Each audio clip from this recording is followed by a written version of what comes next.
이기적 인간이 이타적 인간으로 변화받는 길, 이것이 오늘 말씀의 주제입니다. 하나님 떠난 다음 우리 속에 있는 죄성 가운데 큰 죄성 하나가 바로 이기적인 삶, 이기적인 모습입니다. 미우라 아야코라고 있습니다.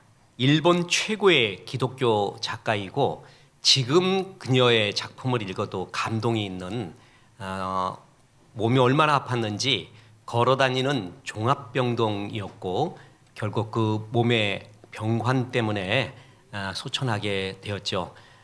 얼마나 몸이 아파서 밖에 나가지 못했냐 하면은 달빛을 보고 싶어서 창문을 열고 방문을 살짝 열고 손거울로서 달을 이렇게 비춰보고 그것을 보고 내가 달을 보았다.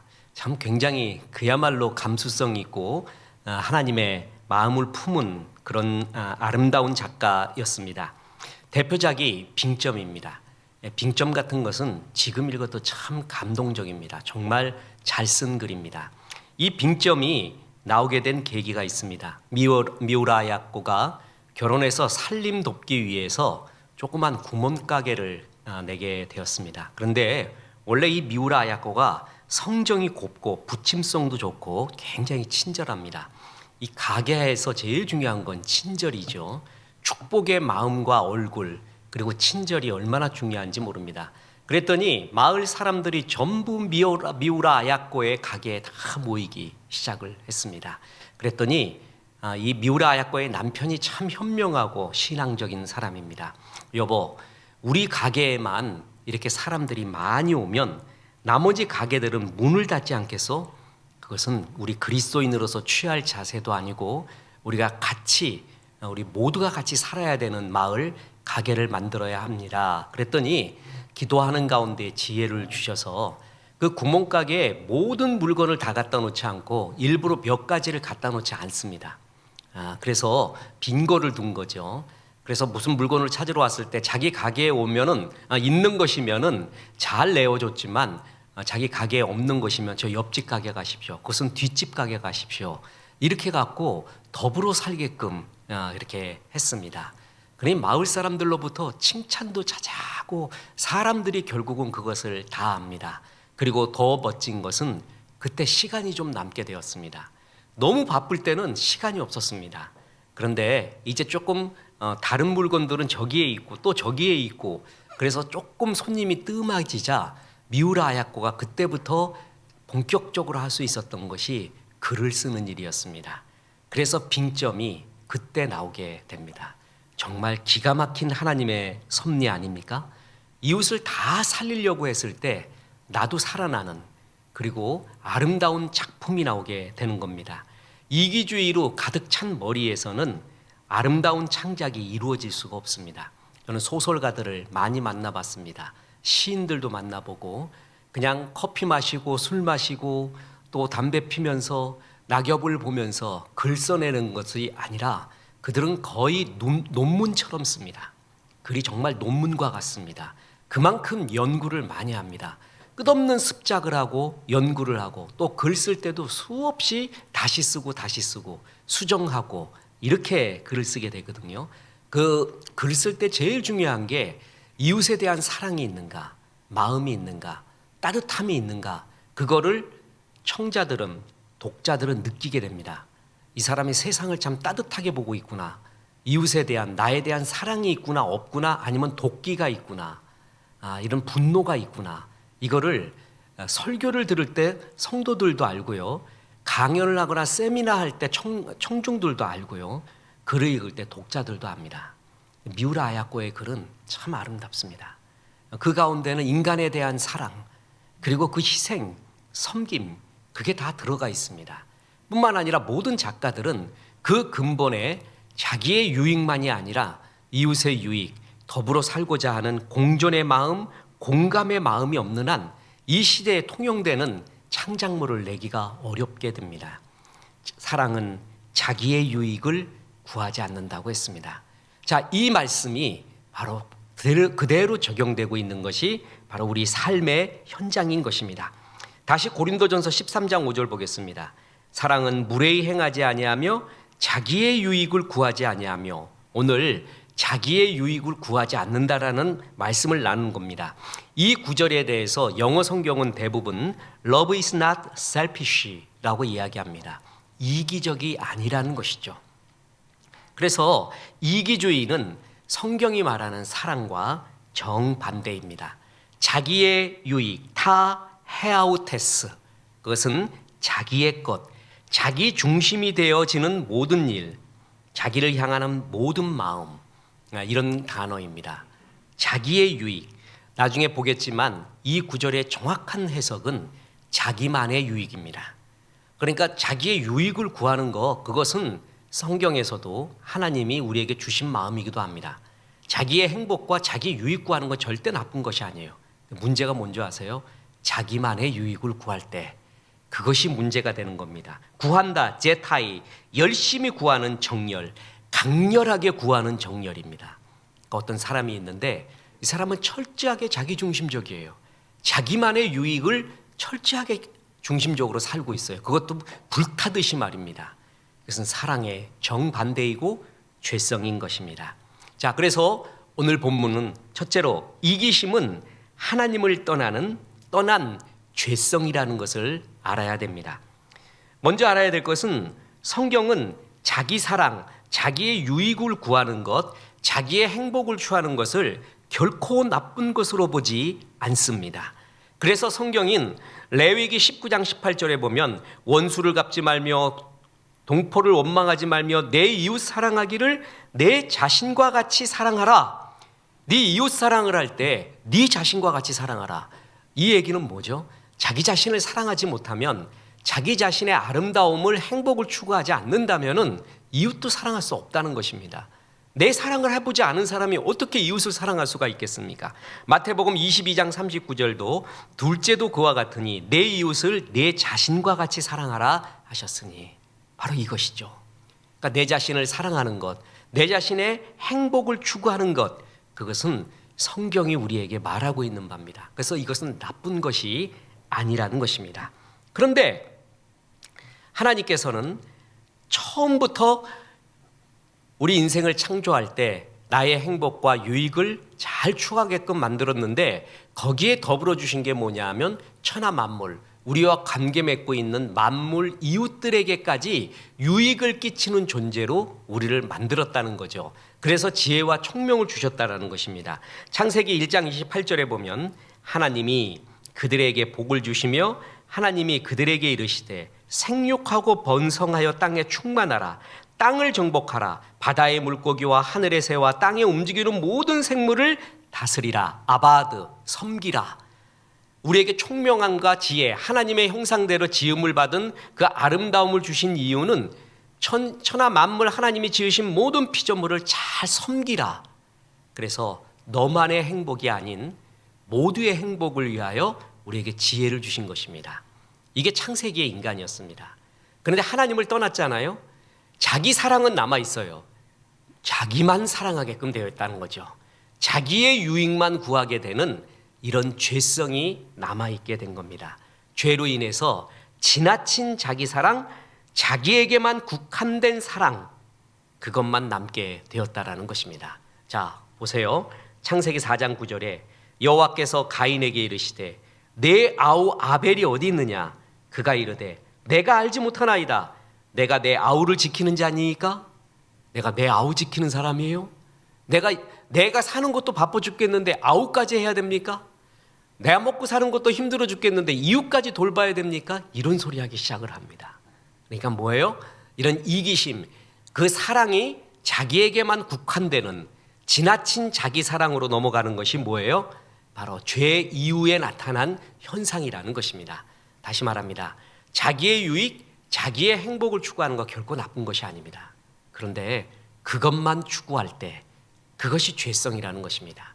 그것이 사랑의 반대라는 것입니다.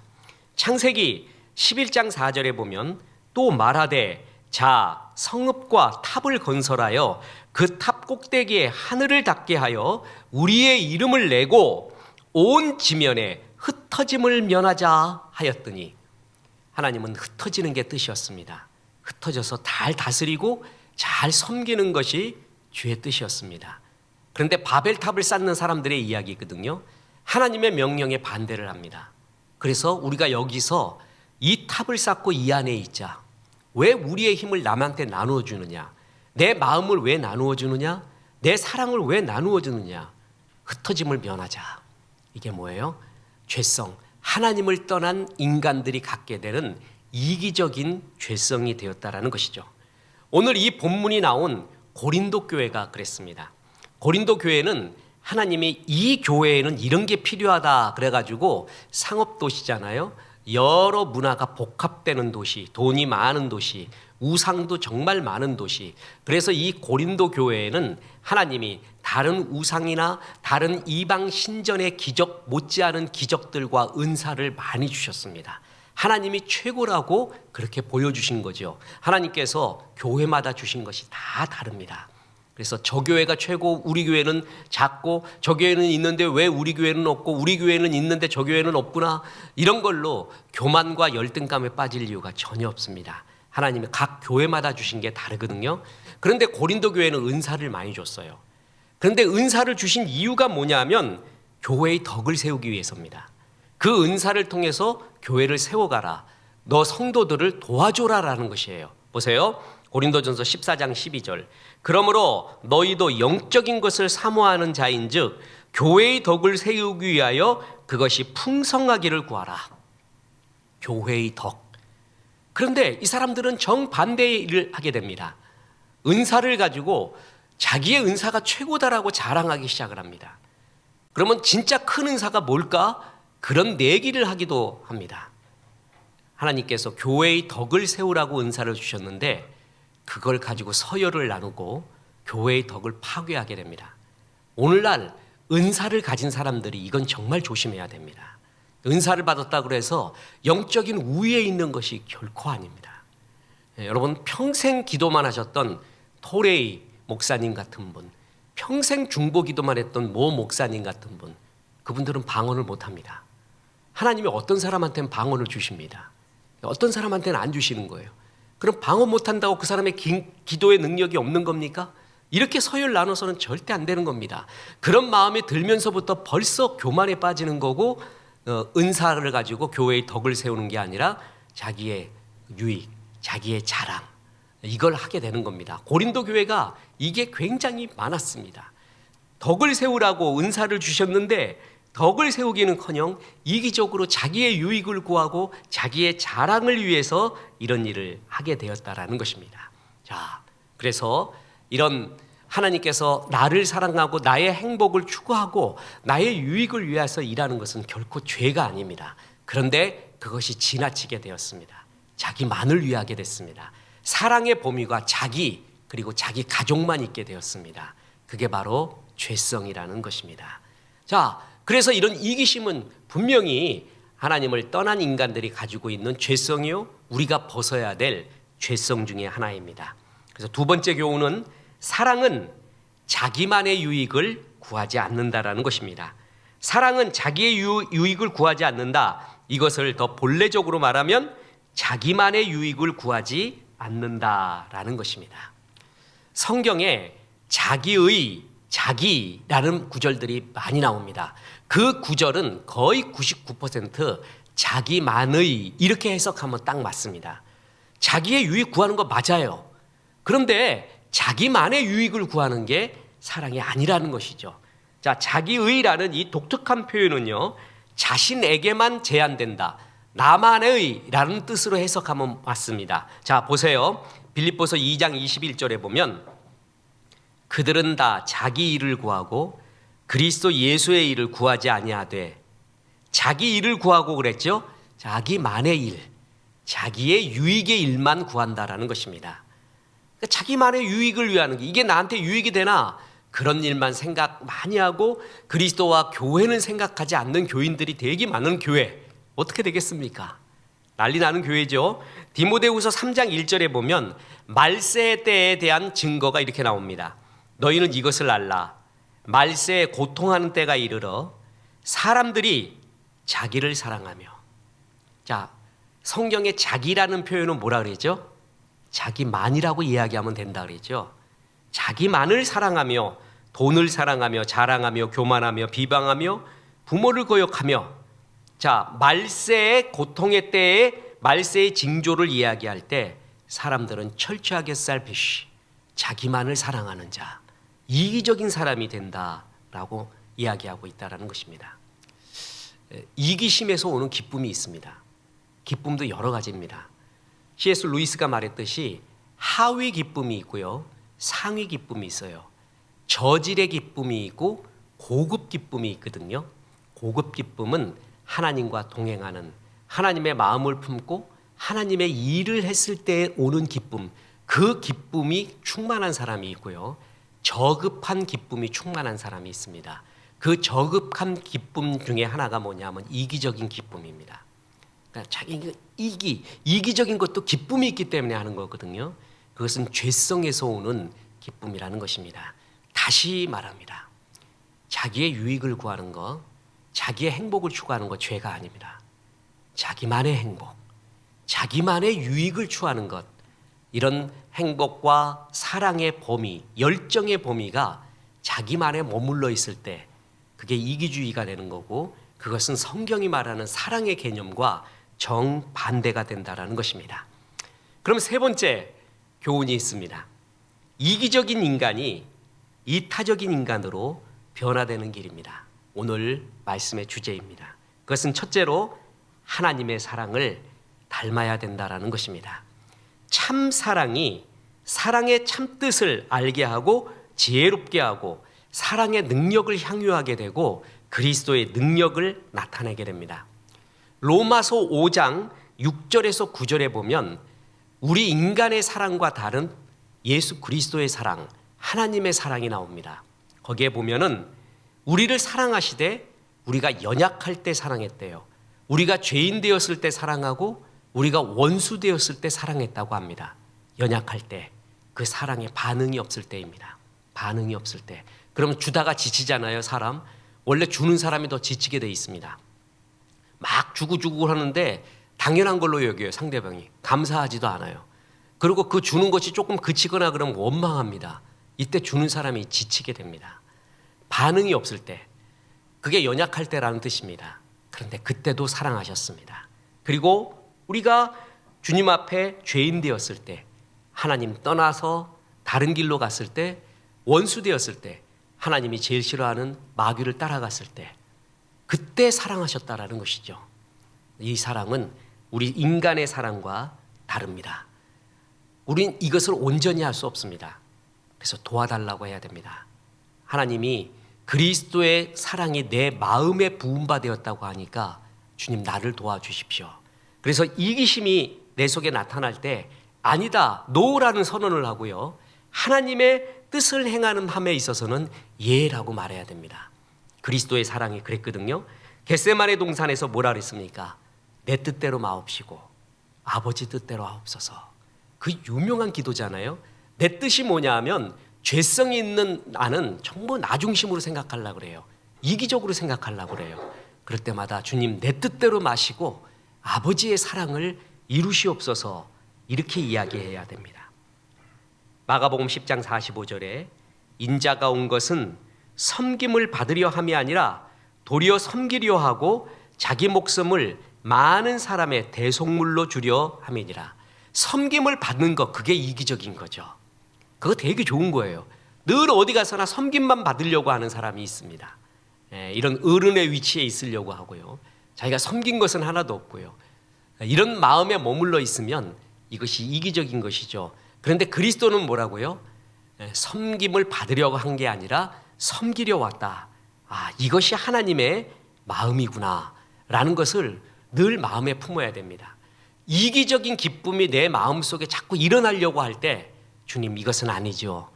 그리스도께서 이것은 아니라고 했는데 그리스도께서 말한 것처럼 내 뜻대로 마옵시고 내 이기심대로 마옵시고 주의 뜻대로 이루어 주옵소서.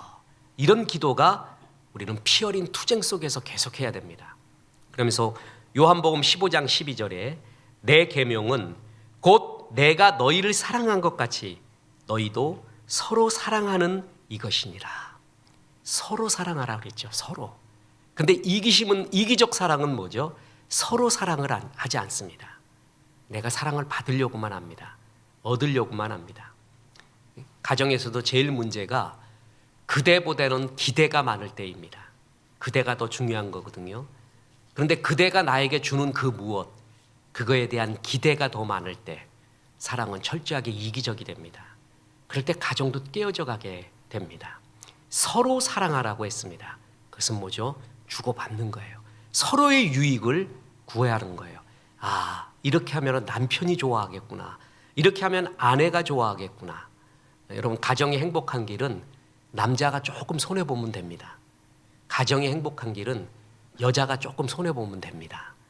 여자는 후자를 아멘하시고 남자는 전자를 아멘하면 되는 겁니다. 조금 손해보면 되는 거예요. 근데 손해보지 않으려고 할 때, 그 계산적인 인간 되려고 할 때 그게 유다입니다. 유다는 항상 계산적으로 살았습니다. 자기 계산에 치밀했습니다. 그랬을 때 어떻게 돼요? 철저한 이기심으로서 그는 죽어가게 되는 거죠. 고린도전서 10장 24절에 누구든지 자기의 유익을 구하지 말고 남의 유익을 구하라. 자, 성경에서 자기라고 얘기했으면 뭘 집어넣으라고요? 만을 집어넣으라 그랬죠. 자, 이거예요. 자기만의 유익을 구하지 말고 남의 유익을 구해라. 너만의 유익을 구하지 마라.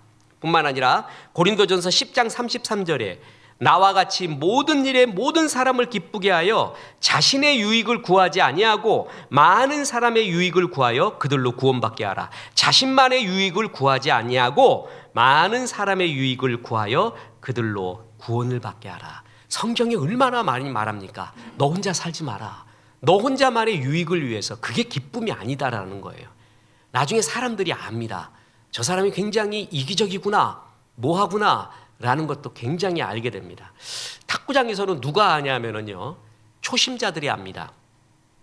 인자가 눈둘 곳이 없다라는 말이 있습니다. 탁구장에 처음에 오는 사람들이 있잖아요. 그러면 고참들이 불러줘야 일어서는 겁니다. 가만히 앉아 있어요. 꽂아놓은 보리자루 같아요. 게임을 해도 안 돼요.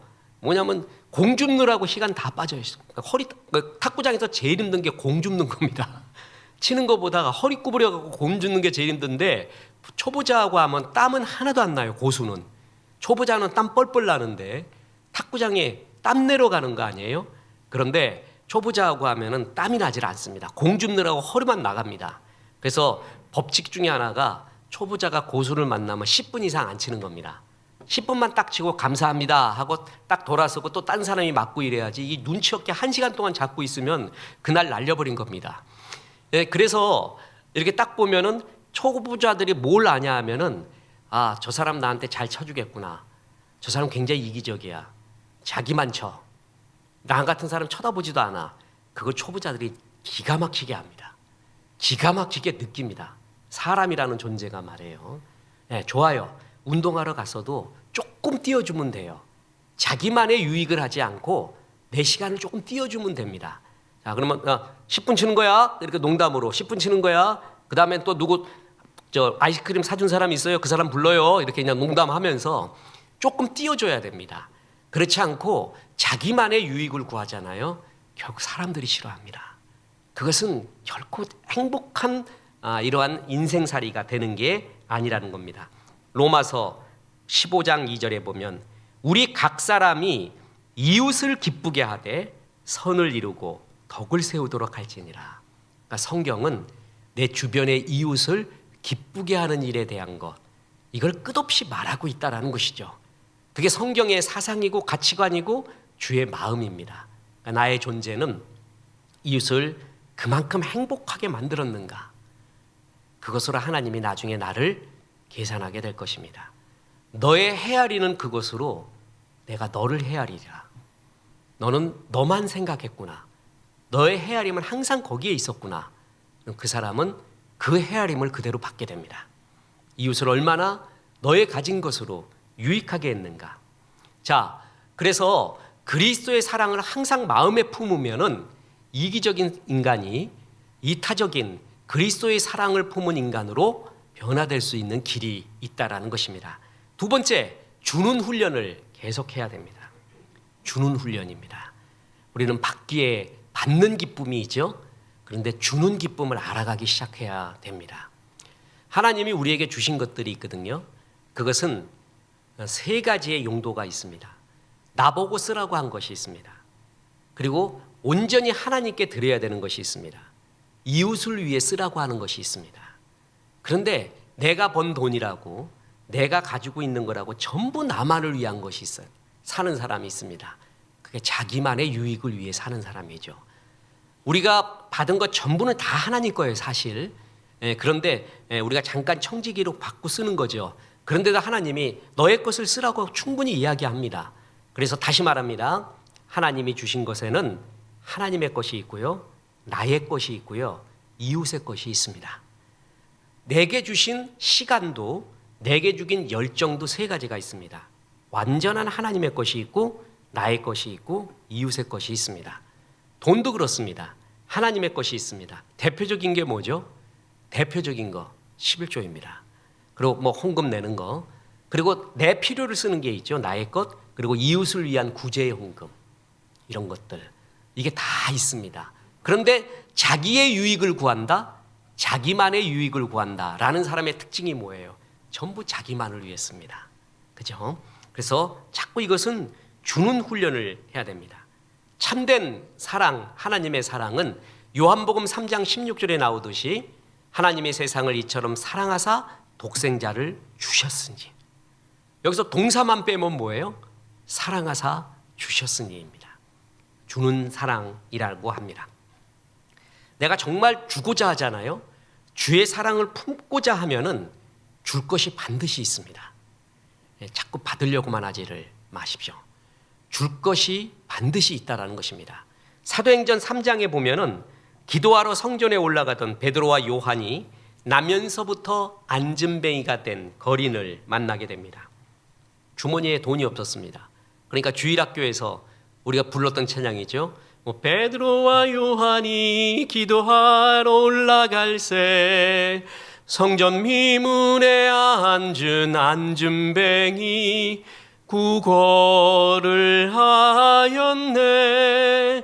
은과 금 나 없어도 내게 있는 건 내게 주니 곧 나사렛 예수 이름으로 일어나 걸으라.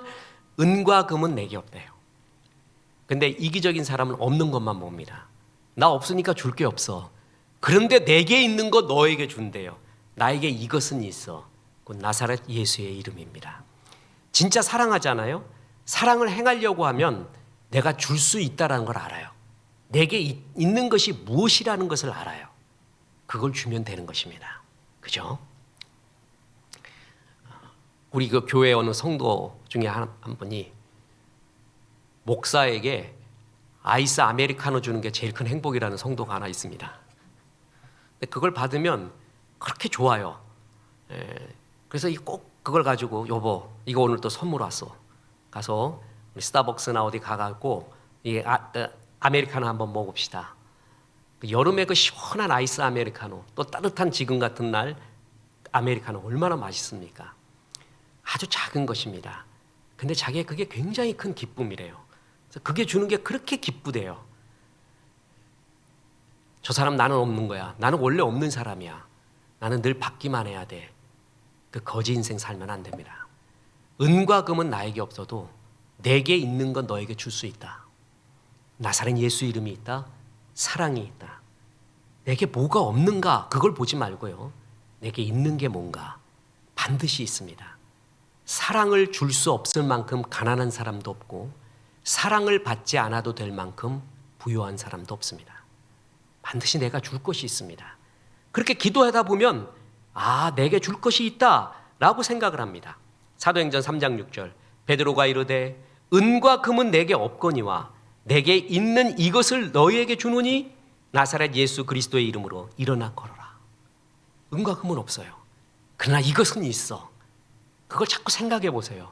그러면 줄 수 있는 것이 얼마나 있는지 모릅니다. 얼마나 행복한지 모릅니다. 어떤 사람이 예루살렘에서 여리고로 내려가다가 그만 강도를 만났습니다. 강도는 그의 옷을 벗기고 때려서 거의 죽게 만들었습니다. 그리고 길에 내팽개치고 도망가 버렸습니다. 마침 그곳에 제사장 한 명이 지나가게 되었습니다. 제사장은 강도 만난 그 이웃을 못 본 채 하고 가버렸습니다. 또 잠시 뒤에는 성전에서 봉사하는 레위 사람이 지나가게 되었습니다. 그도 못 본 채 하고 지나갑니다. 사마리아 사람이 지나가게 되었습니다. 사마리아 사람은 유대 사람과는 상종하지 아니할 정도로 사이가 좋지 않았습니다. 유대인들 사이에서도 사마리아인을 제일 싫어했습니다. 상종하지 않는 인간이었습니다.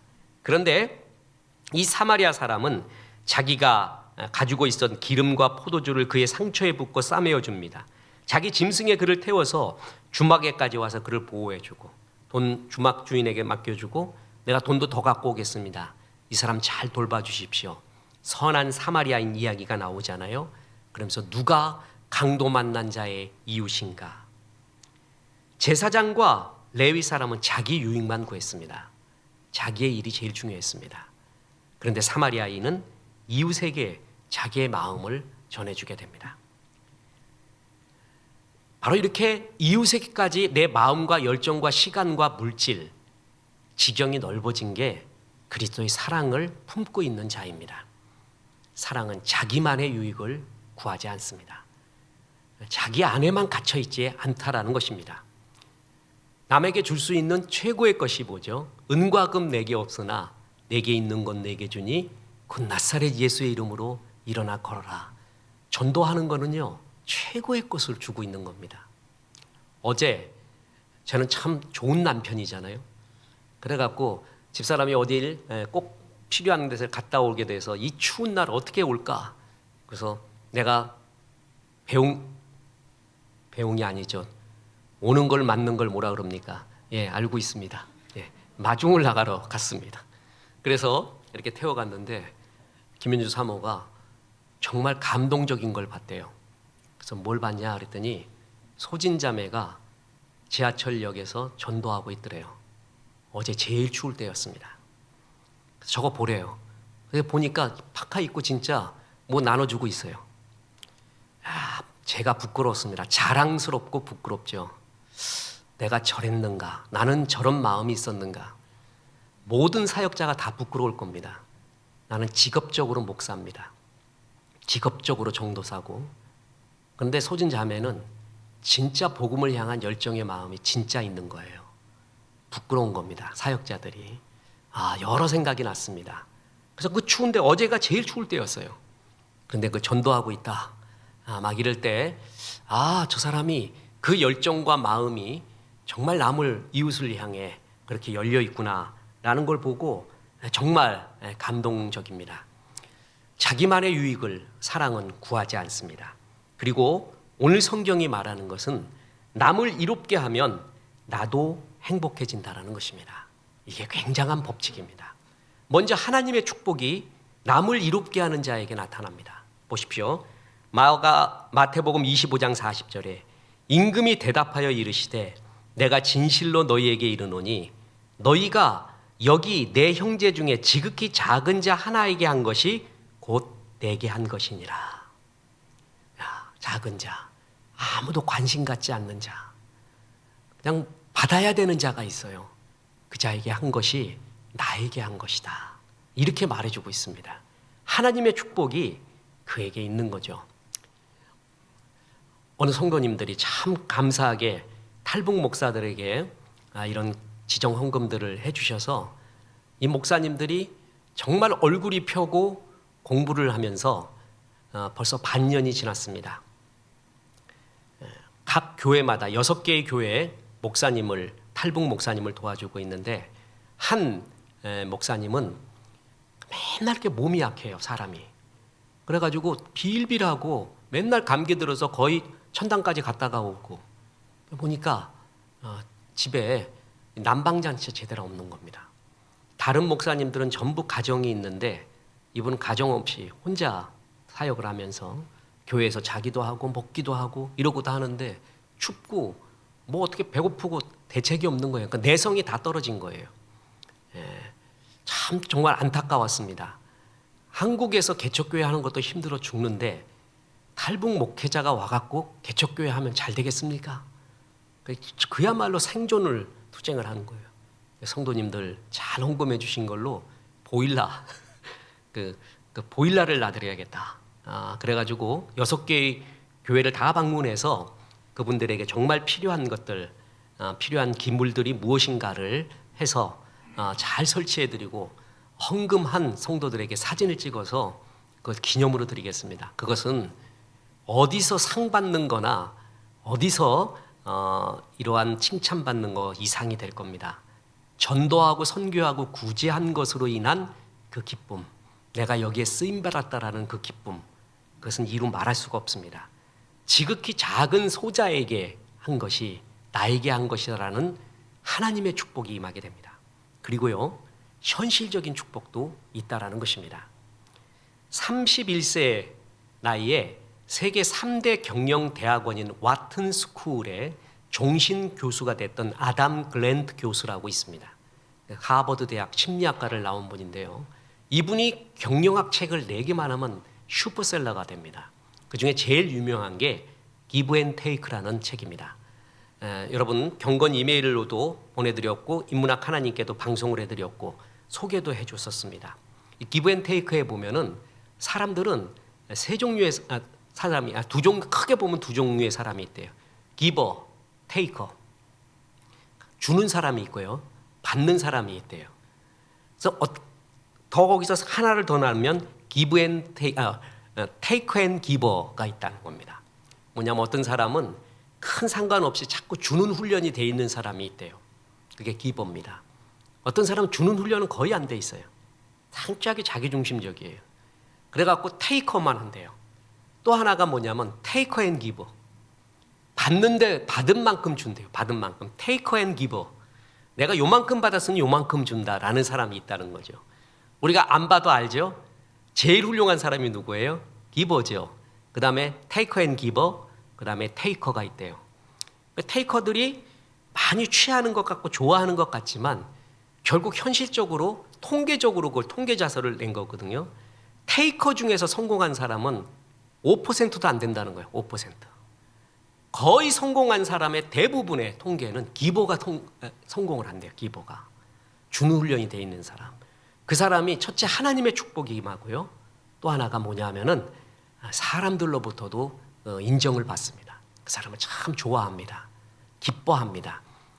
세상에서 제일 중요한 게 사람의 축복받는 거예요. 사랑을 받는 거예요. 그런데 테이커들, 이기적인 사람은 사랑을 받지 못합니다. 이렇게 자꾸 주는 사람이 나중엔 리더가 되고요, 그 사람이 승리자가 결국은 되게 됩니다. 시편 37편 26절에 보면 그는 종일토록 은혜를 베풀고 꾸어주니 그의 자손이 복을 받는도다.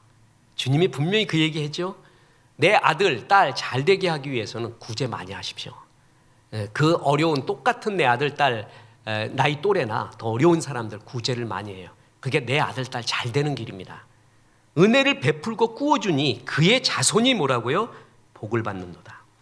예레미야서 29장 7절에 보면 너희는 내가 사로잡혀 가게 한 그 성읍의 평안을 구하고 그를 위하여 여호와께 기도하라. 이는 그 성읍이 평안함으로 너희도 평안할 것입니다. 나라가 편안해야 됩니다. 그러면 너희도 편안하대요. 중요한 겁니다. 나라의 지도자와 또한 이 나라를 위해 기도해야 될 굉장히 중요한 이유가 우리의 신앙생활이 이 나라의 형세에 따라서도 굉장히 달라진다라는 겁니다. 그래서 너희는 기도해라. 그 기도에서 잘 돼야 너희도 잘 된다. 그리고 가정에도 하나님이 주시는 말씀이 있습니다. 저는 그 가정에 하나님이 하나님이 짝지어 주신 자를 사람이 나누지 못할지니라, 그냥 너무 뻔한 계속 그것만 들으면은 결혼식장에서 참 식상하잖아요. 일어나 함께 가자. 이것도 굉장히 좋아요. 그런데 저는 에베소서에서 가정해 주신 최고의 구절 중에 하나가 에베소서 5장 28절이라고 믿습니다. 거기에 이런 구절이 나옵니다. 이와 같이 남편들도 자기 아내 사랑하기를 자기 자신과 같이 할지니 자기 아내를 사랑하는 자는 자기를 사랑하는 것이라. 이게 정말 멋진 말이에요. 내 아내를 얼마나 사랑하느냐에 따라 그게 나 사랑하는 거래요. 아내가 남편을 얼마나 사랑하느냐가 자기 사랑하는 거래요. 자기에게 돌아온다는 거예요.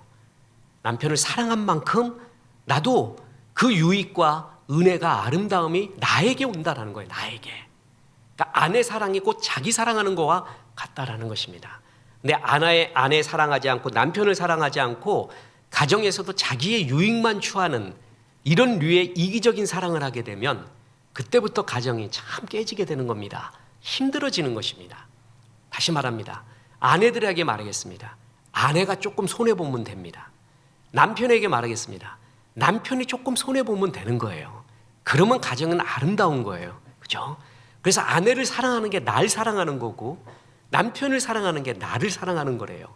이만큼 하나님께서는 자기만의 유익을 구하지 않을 때 이렇게 그 사랑의 아름다운 복락을 같이 다 누리게 되게 하나님이 만들었다는 거죠. 그게 하늘나라의 법칙이라는 것입니다. 이웃을 사랑하는 자가 나를 사랑하는 자입니다. 사랑의 지경이 넓어진 자가 그야말로 성숙된 성화를 이루는 그리스도의 사랑을 품어가는 자입니다. 이기적인 기쁨, 그 큰 기쁨 아닙니다. 작은 기쁨이고 저질의 기쁨입니다. 자기만의 유익을 구하는 기쁨, 그것은 정말 나중에 후회하는 기쁨입니다. 우리가 요셉을 좋아합니다. 그렇죠? 그 요셉을 이야기할 때 가장 대표적인 구절이 창세기 49장 22절입니다. 요셉은 무성한 가지, 곧 샘 곁에 무성한 가지라. 그 가지가 담을 넘었도다. 담을 넘었다. 담을 넘는 사람, 그 담을 넘어 이웃에게까지 그늘과 열매를 제공하는 사람, 담을 넘었다. 그게 그렇게 멋있습니다. 근데 자기 안에 있는 사람, 자기가 손해보면 못 사는 사람이 있습니다. 분해서 못 사는 사람이 있습니다. 많이 준 거는, 내가 많이 베푼 건 잊어버리십시오. 되도록. 그리고 내가 꾸은 것, 내가 해야 될 일은 깊이 생각하십시오. 내가 남한테 준 것은 막 정확하게 몇십 원까지 다 기억해. 내가 받은 건 그날로 잊어먹어. 이게 이제 소인배가 하는 짓이죠. 요셉은 담을 넘어버렸습니다. 그런 사람이 넉넉합니다. 그런 사람의 특징이 뭔지 아십니까? 풍성하게 삽니다. 하나님이 도와줍니다.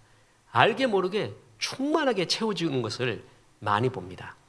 모든 기업, 전 세계의 모든 기업이 이것을 알고 있습니다. 하나님을 믿지 않아도 알고 있습니다. 자기 회사만의 유익을 구할 때, 그럴 때 얼마나 몰락해 간다라는 것을 잘 알고 있습니다. 그래서 많이 나눠주는 일을 해야 되는구나. 사람들의 인심을 사야 되는구나. 민심을 사야 되는구나. 이것을 정말 알게 됩니다. 모 기업, 이름만 대면 다 아는 기업, 그 기업이 중국에 진출을 했습니다. 한국 크리스찬 기업입니다. 그때 지도하시던 또한 그 회장님의 멘토 목사님이 그랬습니다. 중국 어디에 굉장히 필요한 곳이 있으니 거기에 엄청난 돈을 들여서 그것을 도우라. 그래서 도우라고 했습니다. 큰 돈이었습니다. 근데 그것을 과감하게 도왔습니다. 과감하게. 중국에서 지금 기업들이 전부 철수합니다. 선교사는 이미 다 철수했고요. 세계 많은 기업들이 철수하고 민심도 잃어갑니다. 저는 잘은 모르지만 중국 그렇게 정책을 하다가는 나중엔 빵꾸가 납니다. 기업들이 몰려와야 되는데 빠져나가는 나라가 되면 안 됩니다.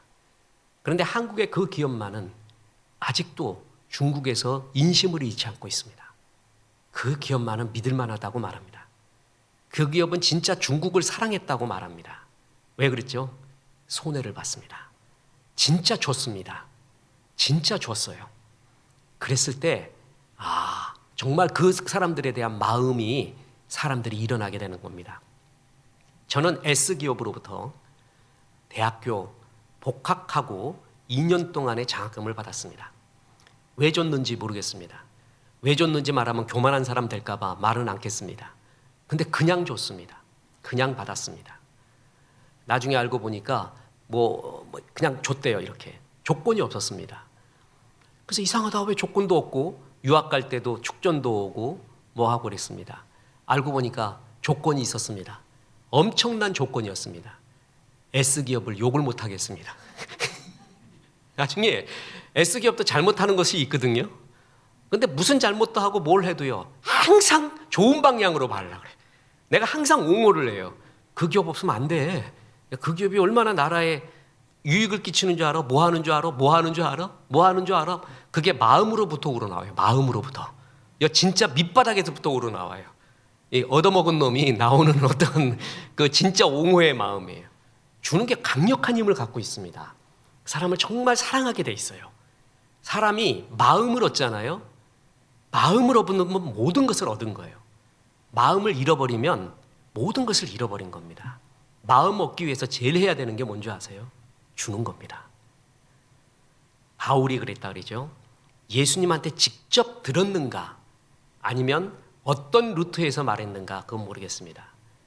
주께서 친히 말씀하신 바 주는 것이 받는 것보다 복되도다. 그래서 팔복이 아니라 구복이라고 말합니다. 구복. 바울이 직접 예수께 받은 복의 말씀이라는 것이죠. 왜 복이 되는가? 주의 축복, 이웃의 축복 이런 것들이 계속 나오게 됩니다. 그런 사람을 나중에 사랑하게 되고 기뻐하게 됩니다. 사람은 사랑을 받을 때 제일 기쁩니다. 사랑을 받고 그 사랑의 품 안에 있을 때 제일 행복하게 되는 것입니다. 그 사랑은 줄 때 많이 나타나게 됩니다. 사람을 해치는 강도와 같은 이기적인 인생. 강도 만난 사람의 신음소리를 듣고도 지나치는 있으나 마나한 제사장과 레위 같은 인생이 있습니다. 그러나 그들을 도와주는 사마리아 같은 자기의 유익만 구하지 않는 사랑을 가진 인생, 이타주의 인생이 있습니다. 누가 제일 아름답습니까? 너희는 세상에 빛과 소금이라고 했습니다. 설탕은 자기 맛을 냅니다. 근데 소금은 자기 맛이 없습니다. 상대편의 맛을 내줍니다. 설탕은 자기 맛을 내려고 해요. 근데 소금은 남의 맛들을 내주는 게 소금입니다. 소금이 풀어지지 않잖아요. 설렁탕에 소금이 풀어지지 않고 그대로 있으면 설렁탕 따로 소금 따르면 그건 고문이 됩니다. 소금은 풀어져야 됩니다. 없어집니다. 그러면서 이웃의 맛을 내게 해줍니다. 그런 사람이 있습니다. 혹 자기만 드러나는 사람이 있어요. 근데 자기가 없어지면서 이웃의 맛을 내어주는 사람들이 있습니다. 그 사람이 정말 좋습니다. 전 그래서 신약 성경에서 제일 존경하는 사람 누구냐 그러면 저는 바나바입니다. 바나바가 있기에 바울이 있었습니다. 자기의 자리를 내어주고 끝없이 섬겨주고 또 이 바울이 아직 성화되지 않았을 땐가 바나바하고도 싸우네 또 베드로하고도 한판 붙고 이분이 그랬어요. 그런데 바나바가 그걸 다 받아줍니다. 그리고 마가 데리고 있다가 또 다시 데리고 가고 자기 자리 다 내어주고 처음에 바나바와 바울이 하다가 바울과 바나바 이렇게 얘기해도 별로 개의치지 않습니다. 그래서 오죽했으면 지금 우리가 읽고 있는 이 고린도전서 13장은 바울이 바나바를 보고 썼다고 할 정도로 바나바만 생각하면은 그냥 글이 절로 나왔다 할 정도로 그렇게 이야기가 나왔을 정도입니다.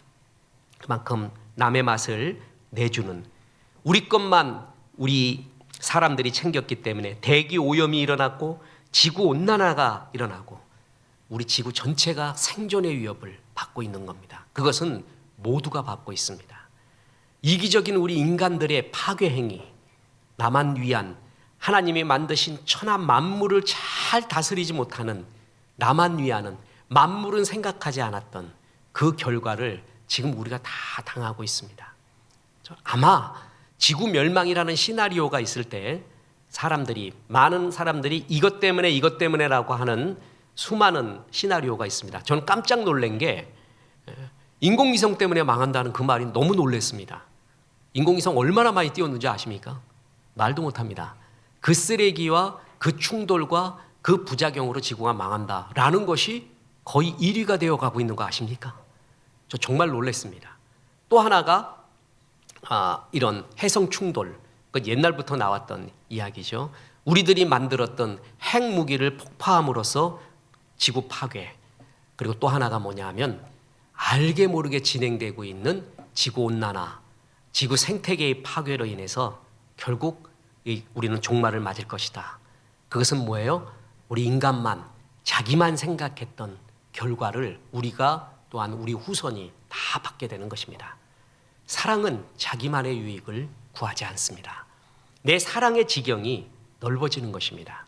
사랑의 마음과 열정이 넓어지는 것입니다. 그렇게 되었을 때 우리는 그리스도의 사랑을 생각하며 내 좁은 마음에서 이기적인 기쁨이 아닌 그리스도의 기쁨으로 살아야겠구나 라는 그리스도의 사랑을 자꾸 묵상하시고 주는 훈련을 많이 하고, 그럴 때 하나님의 축복과 이웃의 축복과 많은 기쁨이 나만의 유익을 추구하지 않고 나누어주고 줄 때, 그때 우리가 일어나게 되는 것입니다.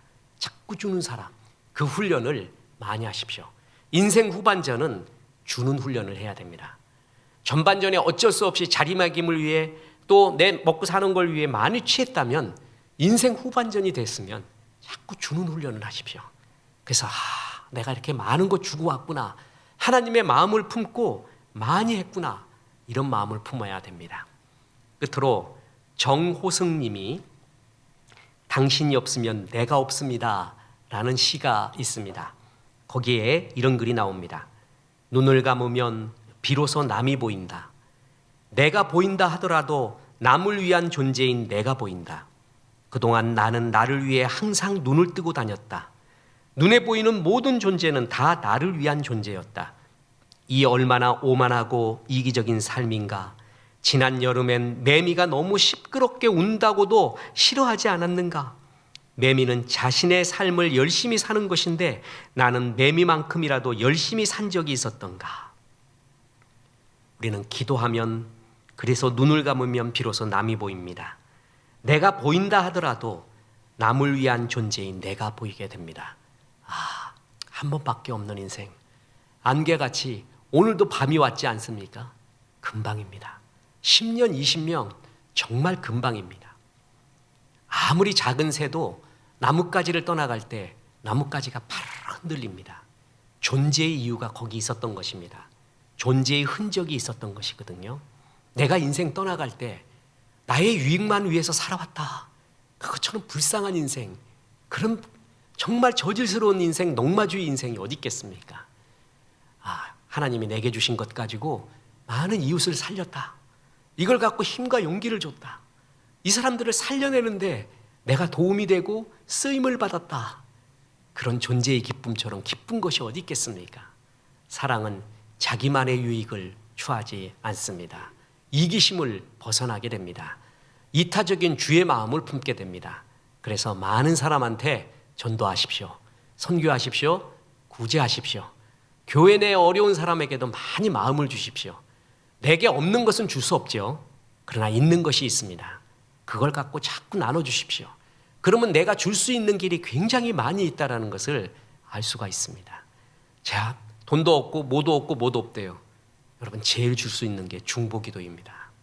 중보기도 해주세요. 교회를 위해, 목사를 위해, 나라를 위해 중보기도를 해주세요.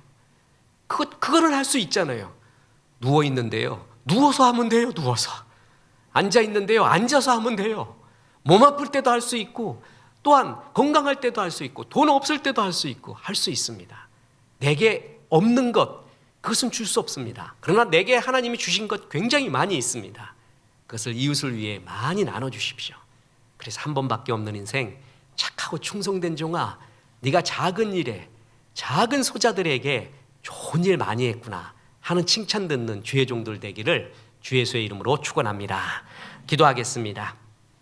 사랑은 자기만의 유익을 취하지 않는다는 주의 말씀에 부끄럽고 고개를 숙입니다. 하나님, 이 말씀처럼 살겠습니다. 그리스도의 사랑이 우리 마음에 더욱 넓어지게 도와 주옵소서. 이기적인 죄성 많은 우리들을 용서하여 주시고 그리스도의 마음 품게 도와 주옵소서. 주는 훈련하게 도와 주시옵소서. 한 번밖에 없는 인생, 사랑 주고 전도하고 선교하고 구제하는 인생 되게 도와 주옵소서. 예수님의 이름으로 기도했습니다. 아멘.